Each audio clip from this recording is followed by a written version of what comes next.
Hello दोस्तों, IAS बनेगा में आप सभी का स्वागत है। मैं हूं उस्मान फैज़ान अली। आज हम इंडियन पॉलिटी शुरू करने वाले हैं उस बुक से जिसको आईएएस एग्ज़ाम की बाइबल कहा जाता है इंडियन पॉलिटी के लिए। एम लक्ष्मीकांत में से हम आज इस वीडियो में चैप्टर 1 करेंगे और जानेंगे हमारे पॉलिटी की हिस्ट्री क्या थी।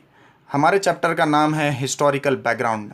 इस चैप्टर की कहानी शुरू होती है ईयर 1600 में, जब ब्रिटिश इंडिया में आती है ईस्ट इंडिया कंपनी की शक्ल में, जिसके पास खास ट्रेडिंग राइट्स थे इंडिया में ट्रेड करने के लिए, जिसको क्वीन एलिजाबेथ वन ने ग्रांट दी थी। ईयर 1765 में, यानी 165 साल बाद, ईस्ट इंडिया कंपनी जो सिर्फ ट्रेडिंग में इन्वॉल्व थी, अब दीवानी हासिल कर लेती है। इस तरह रेवेन्यू और सिविल जस्टिस के राइट्स को हासिल कर लेती है। दीवानी एक उर्दू वर्ड है जिसमें रेवेन्यू और सिविल जस्टिस आता है, और ये ब्रिटिश की टेरिटोरियल पावर की एक शुरुआत थी। फिर आता है ईयर 1857, जो सिपाही म्यूटिनी के नाम से मशहूर है।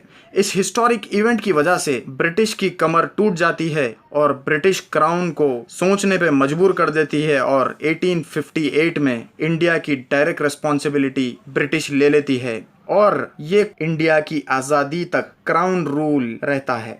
तो फटाफट हम ये पॉइंट्स फिर से रिवाइज कर लेते हैं। ब्रिटिश आती है 1600 में और दीवानी हासिल कर लेती है 1765 में, और सिपाही म्यूटिनी होती है 1857 में। ब्रिटिश क्राउन डायरेक्ट रिस्पॉन्सिबिलिटी ले लेती है 1858 में, और इंडिया को आज़ादी मिलती है 1947 में।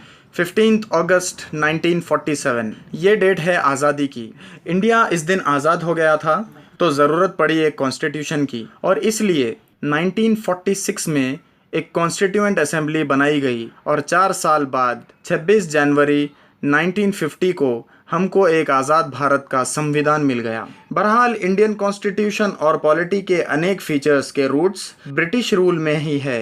ब्रिटिश रूल के दौरान कुछ ऐसे इवेंट्स थे जिन्होंने ऑर्गेनाइजेशन के लीगल फ्रेमवर्क और गवर्नमेंट और एडमिनिस्ट्रेशन के फंक्शनिंग के खाके को तैयार किया ब्रिटिश इंडिया में। इन इवेंट्स ने हमारे कॉन्स्टिट्यूशन और पॉलिटी को बहुत ज़्यादा इन्फ्लुएंस किया, जिनको हम 2 मेजर हेडिंग्स में क्रोनोलॉजिकली समझेंगे। पहला है द कंपनी रूल, जो कि 1773 से 1858 तक था, और दूसरा द क्राउन रूल। ये 1858 से शुरू होता है और इंडिया की आज़ादी के साथ यानी 1947 में ख़त्म हो जाता है। आसानी से समझेंगे, कंपनी रूल में ईस्ट इंडिया कंपनी रूल करती है और क्राउन रूल में डायरेक्ट ब्रिटिश क्वीन रूल करती है। इस लेसन में हम सिर्फ कंपनी और क्राउन रूल में लाए गए एक्ट्स की बात करेंगे, जैसे एक्ट का नाम और किस साल ये एक्ट लाया गया था। अगले वीडियोस में हम समझेंगे एक्ट्स के नेचर को और उसके लाने की वजह को। सेपरेट वीडियोस बनाएंगे हर एक्ट के, लेकिन अभी समझते हैं कंपनी रूल और क्राउन रूल के अंदर किन किन साल कौन से एक्ट्स लाए गए थे। तो सबसे पहले कंपनी रूल, जो 1773 से 1858 तक थे। पहला है रेगुलेटिंग एक्ट ऑफ 1773, दूसरा है अमेंडिंग एक्ट ऑफ 1781, थर्ड है Pitt's India act of 1784, fourth act of 1786, fifth charter act of 1793, sixth charter act of 1813, seventh charter act of 1833। ये कंपनी रूल का आखिरी एक्ट इसलिए बन गया क्योंकि 1853 में जो एक्ट पास हुआ था, उसके बाद 1857 में सिपाही म्यूटिनी हो गई, जिसके धमाके से क्राउन डायरेक्ट रिस्पॉन्सिबिलिटी ले लेती है और क्राउन रूल शुरू हो जाता है। अब देखेंगे क्राउन रूल में जो 1858 से 1947 के बीच में एक्ट्स पास किए गए थे।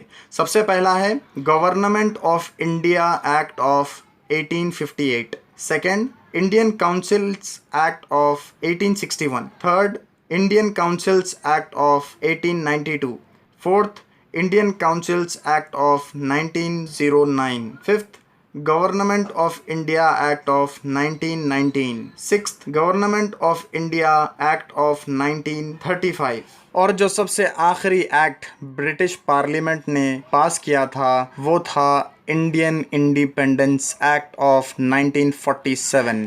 1947 इस एक्ट के बाद ब्रिटिश के पोजेशंस और ब्रिटिश का रूल इंडिया में हमेशा के लिए ख़त्म हो जाता है।